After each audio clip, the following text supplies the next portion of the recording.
For it will be as when a man going on a journey called his servants and entrusted to them his property. To one he gave 5 talents, to another 2, to another 1, to each according to his ability. Then he went away. He who had received the 5 talents went at once and traded with them, and he made 5 talents more. So also he who had the 2 talents made 2 talents more.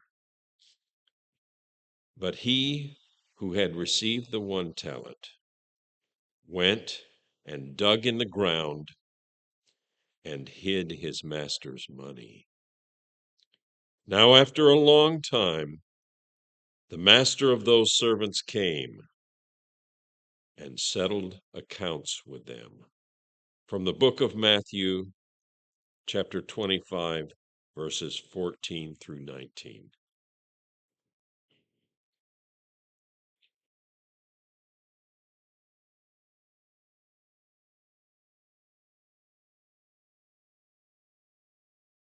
Thank you, Marcus. Good morning. It's good to see all of you here. Good to have you with us. Just so you know, a couple folks asked me this morning about the Revelation lessons, if they wanted to get the rest of those. And if you want to get those or any of our lessons, they're available on our YouTube channel. If you go to our website, you can find it there.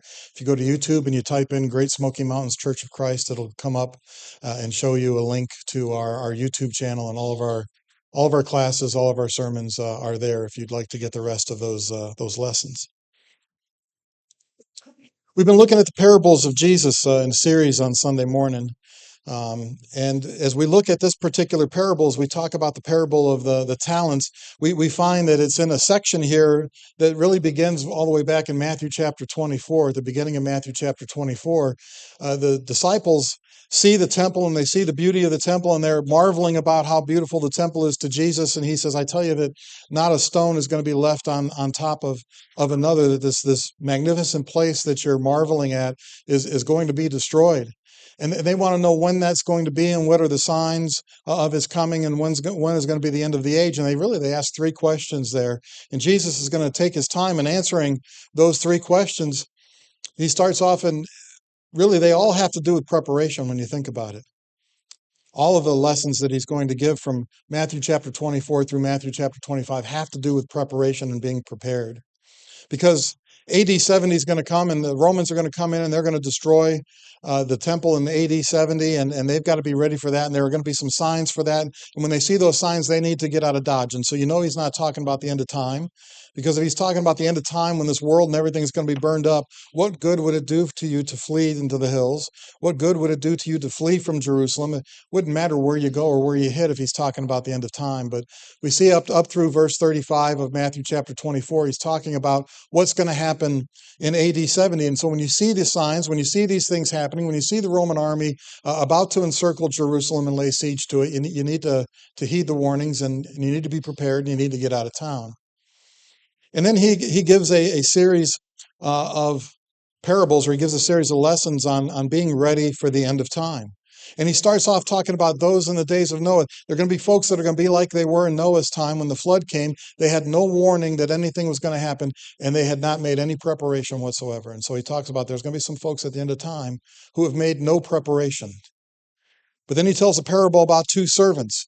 And there's these 2 servants, and the one servant, he does what it is that he's supposed to do while the master is gone. But the other servant sees that his master is delayed in returning, and so he delays his preparation. And there's a danger in delaying our preparation, because we don't know when the master is going to return. We don't know when that time's going to come. We don't know when the end of our life is going to be, and so being prepared is obviously important. But here's some folks that are a servant who delays his preparation. Then he tells the parable of the 10 virgins. You got 5 of them who are wise, and they bring their lamps, and they also bring oil with them. They are prepared. They are completely prepared. And then you have 5 virgins who bring their lamps, but they don't bring any extra oil with them. Well, they're partially prepared. And if we're partially prepared when Jesus returns, well, we're going to have problems, right? We're going to have difficulties. And so we don't want to be make no preparation at all. We don't want to delay in our preparation. We don't want to just be partially prepared, but we need to be totally prepared, because there's going to be a time where there's going to be a day of accounting that's going to happen, and we're going to see what happens for those who are prepared and those who aren't prepared. And as we look at the parable of the talents, we're going to see examples of preparation. He's going to give us some examples of preparation. I used to teach at the preacher training school, and one of the classes that I had the privilege of teaching there was on 1st and 2nd Timothy and Titus. And in that particular class, the students had to write a paper on women's role. And because I wanted them to write the paper before we got into that, and we're covering 3 books in 8 weeks, and 1 Timothy chapter 2 is where you get into that idea of women's role. I wanted them to have that paper written before we got there. So they only had like the first 2 weeks of the quarter to write this major paper on women's role. And so I would tell them, look, if you want to do the right thing with regards to preparation for this assignment, you've got 2 weeks in between quarters. I would at least do some research. I'd at least find some resources. I'd at least try to hash out in your mind, where you're going to go with this, so that you're not cramming at the last minute. And so they could start on that paper before the quarter began, because I would give them that assignment early so they could be working on that. But some of them would say, well, that's my break week. I don't want to be working on a paper during my break week. That's my time to relax. Sometimes you might have a hard time getting people in the church involved in the work of the church, because they might say, we've worked all week and we come to church to relax. I actually had somebody told me that one time. I was trying to line up guys. All he had to do was pass a tray. All he had to do was pass a tray for the Lord's Supper and for the collection. Didn't have to speak, didn't have to say anything. And his wife told me that they've been busy working all week and they come to church to relax. It's not a cruise ship, right? This is a battleship, and we need all hands on deck. And that's what we're going to talk about today. We need to make that right kind of preparation, because if the students have made the wrong kind of preparation, right, they decide, well, I'm going to work on this women's role paper like the night that before it's due. That's a terrible decision. That's terrible preparation, right? You're going to start the night. You're going to have to try to find resources. You're going to have to try to understand what the issues are. You're going to have to try to understand what the arguments are. You're going to have to write a paper that argues for one side of that. We had a certain student method, and that would be what he would do. He would start on the paper the night before it was due. He would skip classes for a few days because he's working on his paper. He turned it in a week and a half late, so he'd even if he wrote a 100% paper, now he's only going to get like a 65 on it because of the late charges and all of that. We want to make sure that our preparation is correct, because in the parable of the talents, Jesus is going to tell a story about 3 men, and 2 of them made preparation while they had time, and one didn't. Jesus tells this particular parable, which shows examples of preparation. You've got 2 servants that received various different talents, and you see that they did something with it. In the reading that Marcus did for us, they went out immediately and they got busy doing something with the talents that had been given to them. So they made the right kind of preparation. And so as we go through this parable, we want to see that. Now, sometimes people will take this parable of the talents and they'll go over to Luke and they see a parable about the minas there, which I tend to call that parable the return of the king. And they want to lump the 2 together, but they're not the same parable. They're different parables. They teach different lessons. In the parable of the minas, or in the return of the king, the Lord gives to 10 of his servants, each of them 1 mina. They all get the same thing. And at the beginning of this series on the parables, we did a lesson on that. We identified that one thing that's the same that everybody gets. Well, that's the gospel. And whether or not we're doing something with the gospel, or whether or not we're not doing something with the gospel, but they all received the same thing and they were expected to go out and do something with it. Here, he gives a variety of talents. To one man, he gives 5 talents. To another, he gives 2. And to another, he gives 1. They don't all receive the same thing. They receive different according to their ability, he says. Notice that in Matthew chapter 25, verses 14 and 15. He says, it is just like a man going on a journey. What is the it? What is the it here? Well, the it goes back to chapter 25 and verse 1, where he says, then the kingdom of heaven shall be likened to 10 virgins. It's not in the text. It's not in the Greek there in verse 14, the kingdom of heaven, but I think the New King James puts it in there, that it says, for the kingdom of heaven is like, so it's in italics because it's not in the original text, but that's to give you the understanding of what it is that he's talking about. The kingdom of heaven is the it, is like a man who's going on a journey. And he called his own slaves and turned over his possessions to them. And one he gave 5 talents, to another 2, to another 1, to each according to his own ability. And then he went on his journey. The talents here in the story, they belong to this man. They belong to this master. They're part of his treasure, if you will. And he gives them out as he sees fit. He gives to one 5 talents. He gives to another 2 talents. He gives to another 1. He gives them out as he sees fit, according to each one's ability to manage them. We'll see that that's important, that it's done according to each one's ability to manage it. Because there's nothing more frustrating than being given something to do that you don't have the talent for, that you don't have the skill for, that you don't have the ability for. And then people have expectations that go beyond what it is that you're able to do. And that can be a frustrating situation. So he gives these to each one according to his own ability to manage them. And these slaves here that he calls them, well, they're going to be stewards. They're going to have to do what's right with what it is that the master is giving them. There's going to be some expectation that they're going to practice good stewardship for what it is that they've been given, that they're going to need to do something with that. Now we might wonder, okay, a talent, 5 talents, 2 talents, 1 talent, that's not the kind of money terms that we talk about today, because we don't have, talents, and we don't have denariuses and all of the denariuses. I guess the plural is denarii, right? Denarii. So we don't have those today. So what is he talking about? Well, a denarius was typically 1 day's wage. Now, if you were a more higher skilled laborer, if you were a soldier, you would expect that in 1 day's work you would make a denarius. If you were a lower skilled laborer, it would maybe take 2 or 3 days for you to earn a denarius. But a denarius was typically seen as being 1 day's wage. 1 talent was equal to 6,000 of those. 6,000 denarii.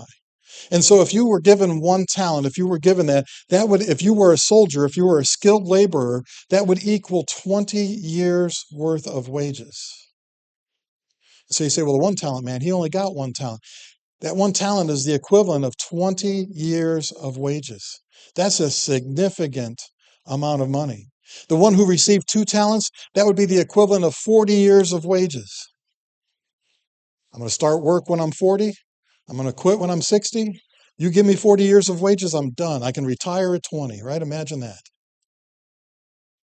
5 talent man, that would equal 100 years worth of wages. And so the idea behind this is that they're given a great sum of money, right? This is a significant amount of money that they're given. It stresses the value that God places on the talents that he gives to us. That God gives us talents as well. Now, a lot of times we look at this and we want to try to figure out, okay, what's the parable talking about? It's an earthly story. This man gives this sum of money to these guys, and he expects them to trade with it. He expects them to do business with it. He expects them to increase this. He expects them to have some increase when he returns, when he makes an account of all these things. We might wonder, well, what does this mean for us? What's the heavenly meaning behind this earthly story?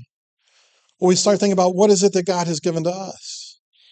And we know that God's given us time, right? He's given us all maybe different amounts of time. We don't all have the same amount of time on this earth, but he's given us a certain amount of time to do something with. Well, we see that in the parable because he goes off on a journey and he's going to be gone for a while. And so he's given them time to do something. So he's given them talents in addition to time. So it's not time that's part of that talents that he's given to them, but that's something that he's given to them.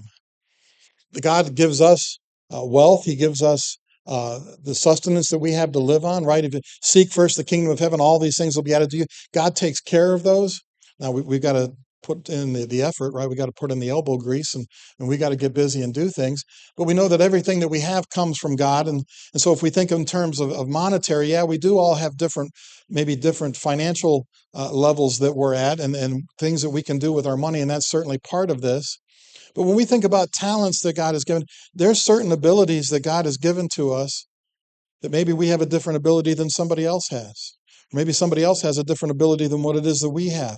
And so when we think about, okay, what talents, what are we talking about? Well, we're talking about the abilities and the talents that God has given to us. And does he expect us to do something with those? And does he expect us to increase those? Let's look at one of those talents, the talent of prophecy, let's say. Now, Prophecy is not always miraculous. Sometimes prophecy in the Bible is something that's miraculous. But when we look at these talents, when we look at these abilities that God gives to mankind, we're not talking about things that are miraculous in nature. We're talking about things that are abilities that people have. And so that idea of being a prophet, being one who speaks for God, being able to preach or being able to speak in front of people, that's an ability that God maybe gives to mankind. Maybe you sit and you say, "Oh, I don't particularly, maybe I don't have that talent, or maybe I don't have that ability." We can learn different things. If you had talked to my high school graduating class, if you had talked to the people that I went to school with, and you said, someday Dale Babinski is going to be a preacher and he's going to stand in this big congregation and he's going to preach to all these people, they would have said, "Yeah, right. That guy, the guy that sits in the corner, the guy that's the geek, that's he's quiet and he's shy and he's going to get up and speak." Didn't have that natural ability, if you will, at a young age, but it's something that we can learn and it's something that we can develop. We can grow our talents, right? And isn't that what these men did? That the one who had 5, he grew 5 more, and the one who had 2, he grew 2 more. They actually grew in their talents because they used the abilities that they had been given to learn more, to be able to do something else. You might be shy and not want to get up in front of people and lead singing, but you might be good at it. You might do a good job with it. People might appreciate what it is that you're able to do, even though you might be a little more quiet and shy. Come over to Romans chapter 12, we see a list of these various different talents or abilities that God has given. Notice it says here, "Having then gifts differing according to the grace that is given to us, let us use them. If prophecy, let us prophesy in proportion to our faith." So I mentioned prophecy is not always miraculous. In the general sense of the term, the word prophet means one who speaks for God. And so in the context of Romans 12, it just means to be able to transmit God's word, to be able to preach or to be able to speak God's word, to be able to tell others about Jesus Christ and tell others about God.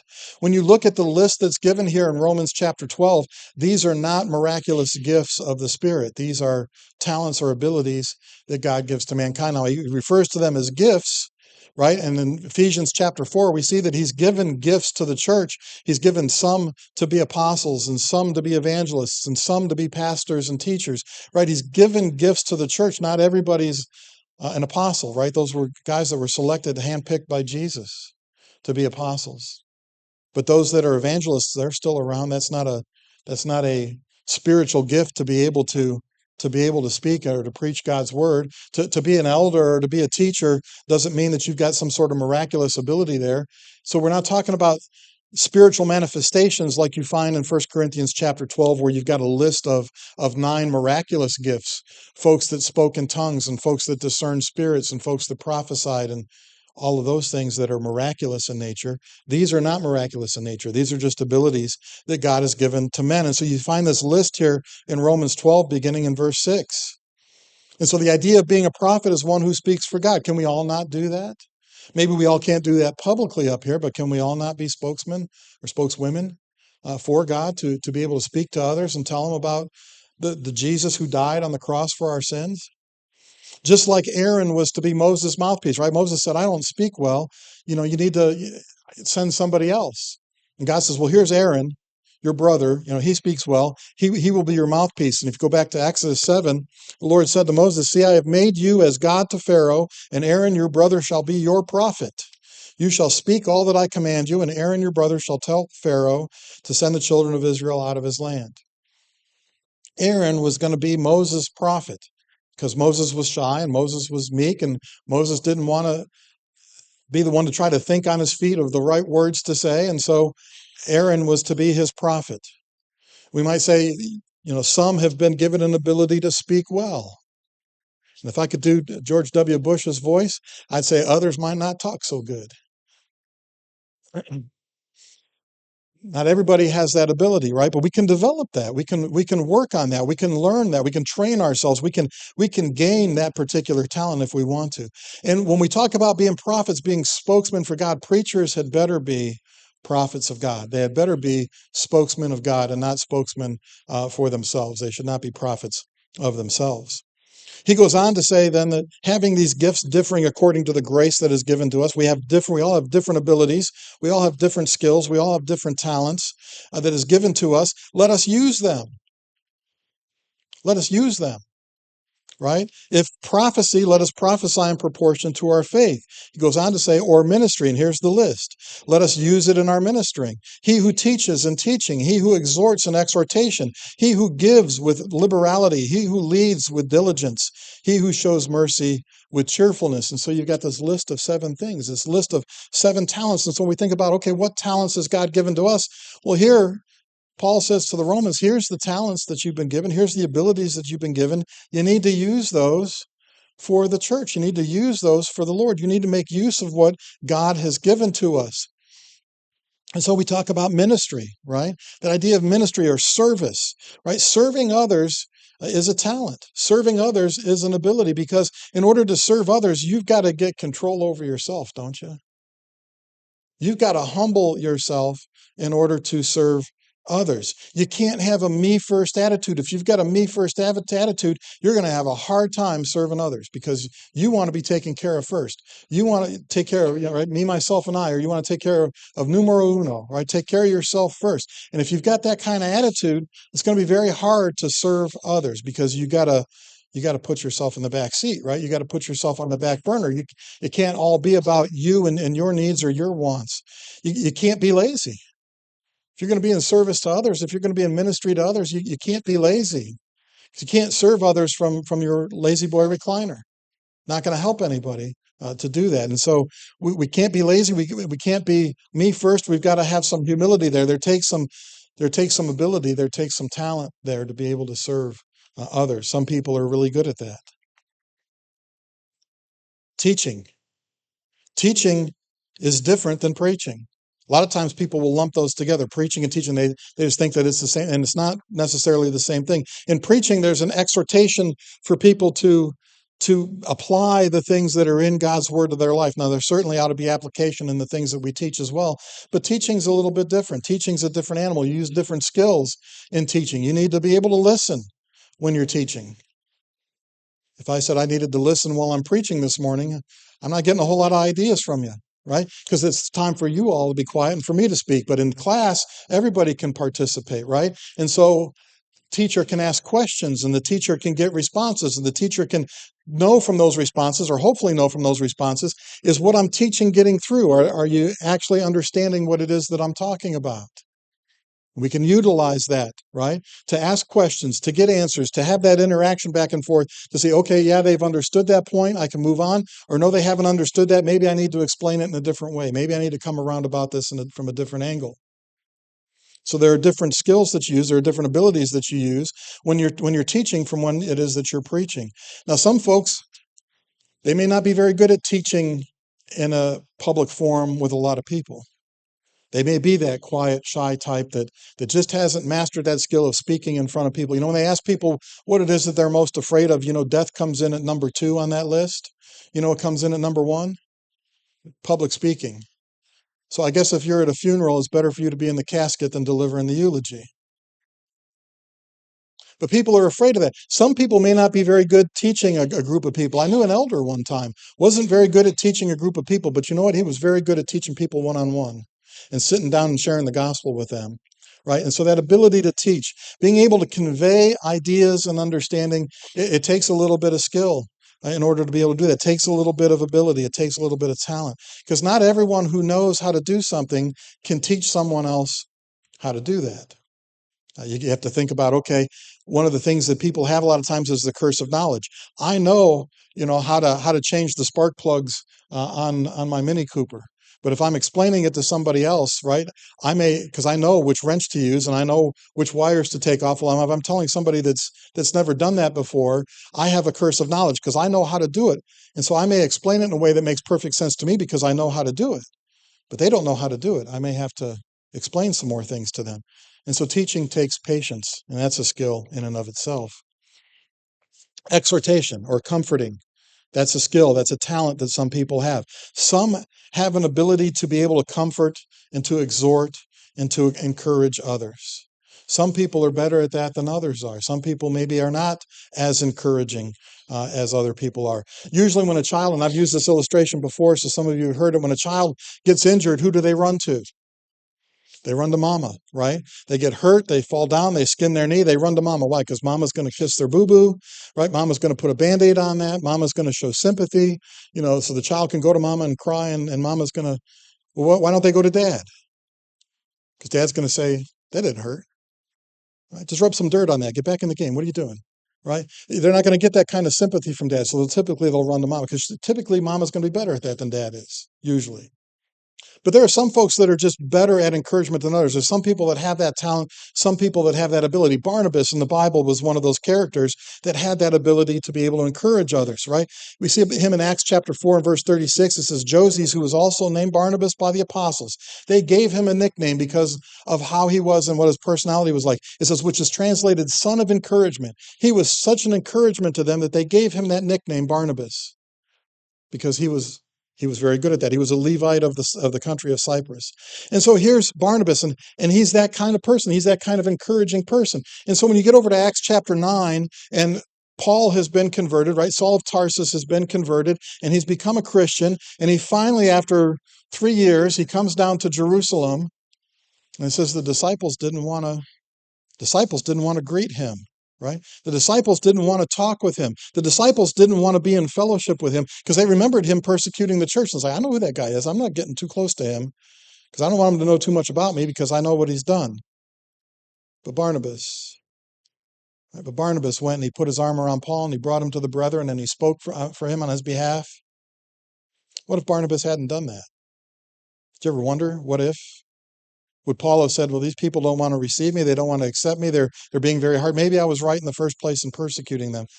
What if Barnabas hadn't encouraged him? In Acts chapter 11, they find out that there's this Gentile congregation that's up in Antioch and that they've been converted and they want to encourage them, right? And so the church of Jerusalem, they want to send somebody up there to Antioch to encourage them. Who are we going to send?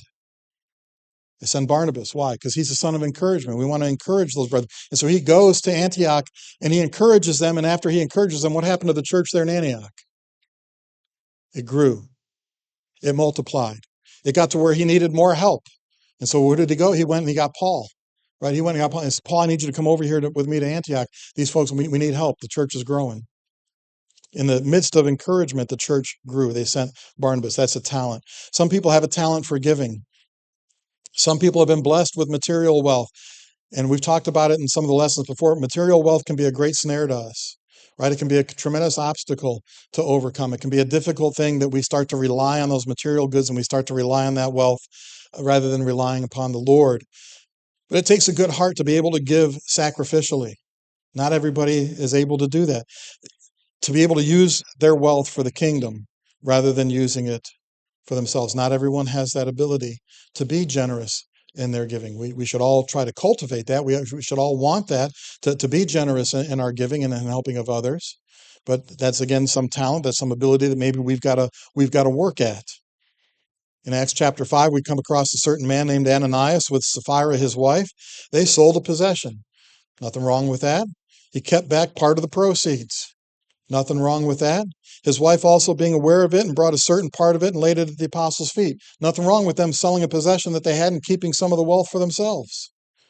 But they lied about it because they wanted to be seen as people who were giving. They wanted to be seen as people who were encouraging. They saw, how well the brethren had treated Barnabas because Barnabas did the same thing. He sold a possession and gave the money for the use of all of the disciples that were there. And so they wanted those accolades. They wanted those pats on the back. And so they weren't honest about what it was that they were doing. They didn't have the right motive behind it. God wasn't pleased with that. And so their wealth became a stumbling block for them, caused them to lie about what it was that they had done. But that idea of giving, that's a talent, that's an ability that some have. Leadership, one who can give directions. Not everybody's born a leader. Sometimes you've got to grow into that. Sometimes you have to do that. A leader is one who has skills to be able to manage and provide guidance. And so there's a talent, there's an ability that's there, that some have an ability to lead and some don't. Some can learn that ability and others have maybe some difficulty with that. But you want folks that have leadership ability. You want folks that have leadership talent, especially in positions like elders and preachers and deacons. You want folks that have a vision for the future, that have an idea of being able to lead others and to get to where it is that you're going. There's a difference between a good leader and a great leader. A lot of times it's been said that a good leader is a leader who takes you where it is that you want to be. Oh, he's a good leader. He took us exactly where we wanted to be. A great leader takes you where you need to be. Not where you want to be, but where you need to be. Right? So sometimes we talk about, oh, he's a good leader because he took us where we wanted to go.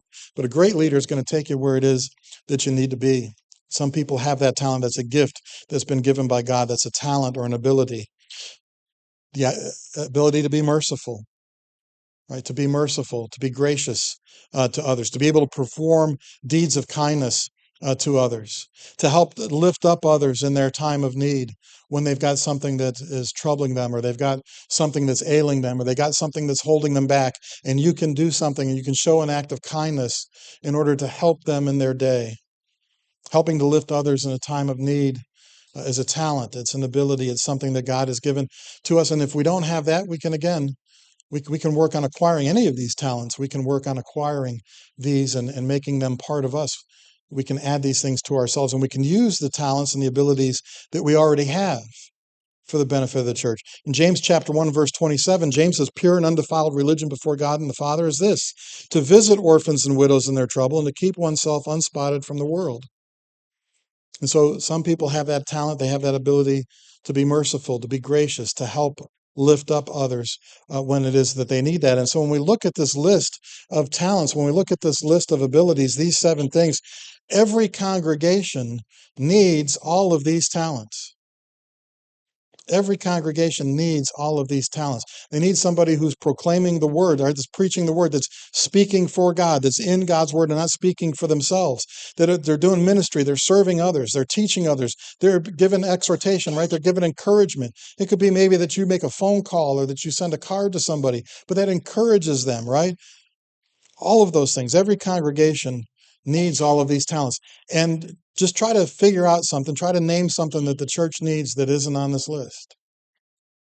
Just about everything that the church needs to grow and to be successful and to save souls in the community. We need all of these things that are listed here. These talents are given to each one according to their ability, like in the parable. And so sometimes congregations will say, okay, let's find one person who has all 7 of these. And when we find the one guy who has all 7 of these, we'll make him our preacher and now we're done. Because we'll just let him do it all, right? That's not going to be successful, right? And that's not going to work very well. You need to have folks with all of these talents or some of these talents working together in conjunction with one another, right? That's what makes the church strong. Every part of the body works that part that it's able to work, and it all works towards the functioning of the body. And that's why he gives some to be apostles and some evangelists and some pastors and teachers. Why? For the equipping of the saints, for the edification of the body, to strengthen up the body, to strengthen the church. We need to have those things. And it's given to each one according to their ability. As I said, there's nothing worse than being given something to do that you don't have the talent or the ability to do. He doesn't give us more than what we can manage. He doesn't expect more from us than what it is that we can manage. Notice he doesn't give the responsibility of 5 talents to the 1 talent man. It's frustrating to be put in a position to do something that you're not cut out for. And so he gave those talents to those men, and what does it say they did? Immediately, the man who had received 5 talents went and put them to work and earned 5 more. In the same way, the man with 2 earned more. Right? Notice these 2 slaves, these 2 servants, these 2 stewards, they get to work immediately. They didn't wait. They didn't say, oh, well, this is great. We got this money. We can sit around. We don't have to work for a while. Right? They got to work with it immediately. Not like those with no preparation who didn't do anything. Not with those who delayed their preparation. So, oh, we got plenty of time. He's going to be gone for a while. Not those who were partially prepared. Well, I got my lamp, but I didn't bring any oil. They jumped right into the work. And they were prosperous in what it is. They earned 5 more, and the first one and the second one earned 2 more. They were prosperous in what it was that they did. But their attitude is what's most important in this. That they took what they were given and they immediately got to work with it. They immediately started to add more to that.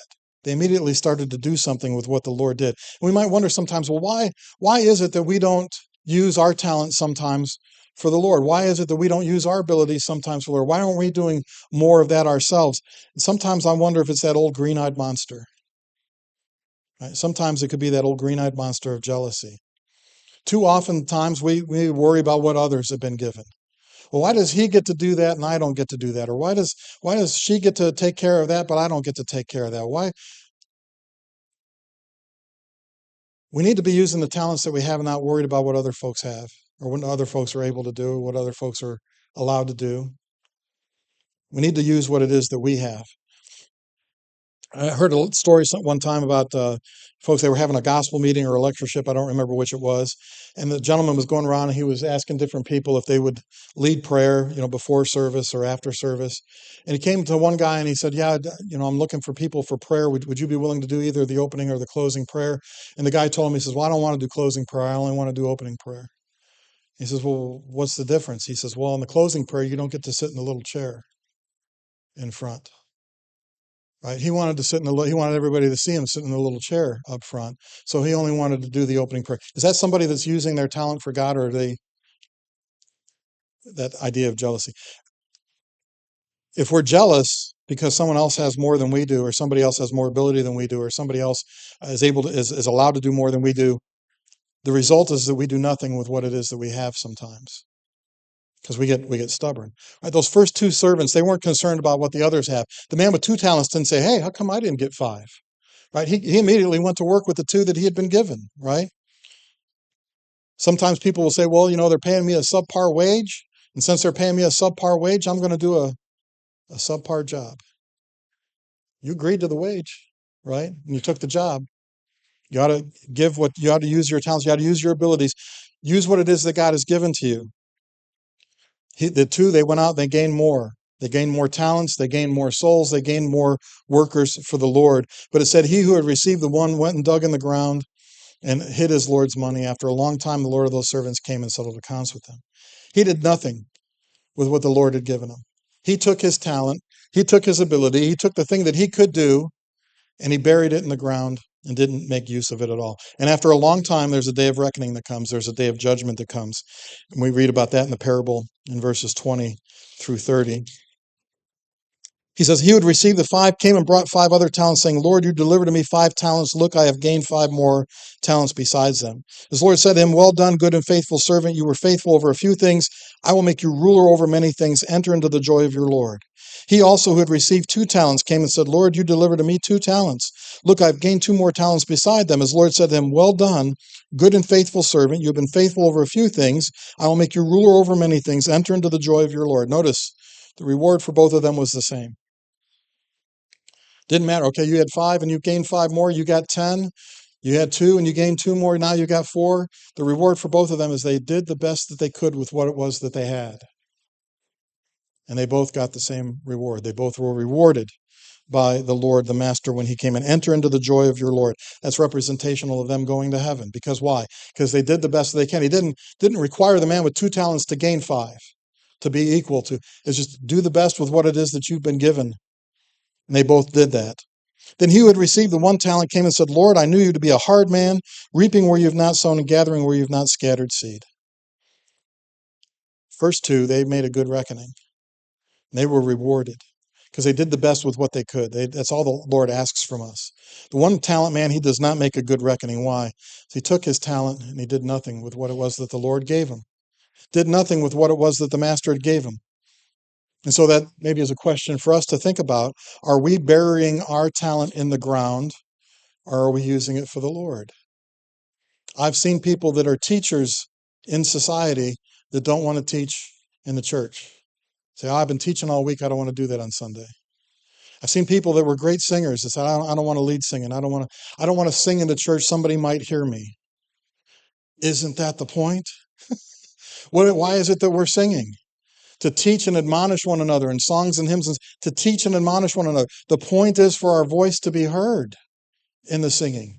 And so people say, "Well, I don't sing well." The Lord wants to hear you sing. The command for us is to teach and admonish, right? Afraid someone's going to listen to them or hear them. That's the point of our singing. So he says, "I knew you to be a hard man, reaping where you've not sown and gathering where you've not scattered seed." That's a basic excuse that we see in our society today, isn't it? You left me here to do all the work. Right? You went off someplace else and you expected me to do everything and for you to profit by it, right? You went away and did nothing and you expect to profit by my labor. That's an excuse that a lot of mankind uses today. But the master gave him the means to do the work. The master gave him that talent, right? He gave it to him and he expected him to use that for something. He set him up so that he could be successful, and he chose not to be. He says, I was afraid, and I went and hid your talent in the ground. Look, there you have what is yours. Oh, he was afraid. He was afraid. Do we let fear stop us from using our talent? Are we afraid of failure? Are we afraid of ridicule? Are we afraid of rejection? Do we allow those things to stop us from using our talent? Maybe he was afraid of losing his talent, but if you don't use it, you lose it. I took French a little bit in high school and college, and I have not found any place in East Tennessee to use the French language. Now, I can say neat things like je suis omelette du fromage, which means I am a cheese omelet, but I don't know when that's ever going to come in handy. So if you don't use it, you lose it. Notice it doesn't say that he misspent it on riotous living or that he lost it. He says, Lord, here's what you gave to me. I kept it safe. I kept safe what it was that you gave to me. And he's not condemned because he lost the talent. He's not condemned. He's condemned because he didn't use it. It would have been better for him to use it, to try to use it, and to be unsuccessful and to lose it than in doing nothing. Because all the Lord wants is for us to do our best. That's all he wants. Being afraid, is that okay to be afraid? Notice here in Revelation 21:8, here's a list of people that aren't getting into heaven. The cowardly. You see who's first on that list? The cowardly, the unbelieving, abominable, murderers, sexually immoral, sorcerers, idolaters, and all liars shall have their part in the lake which burns with fire and brimstone, which is the second death. The cowardly. They're not acting because they're afraid. We ought not to fear those in the world more than we fear God. We need to fear him more. We need to not be afraid of those that are in the world. His Lord answered and said to him, you wicked and lazy servant. You wicked and lazy servant. That's how God looks at us when we just sit in the pew and we do nothing. His accusations were not correct. Right? Wickedness. Wickedness is a moral flaw. He's blaming God for his inactivity.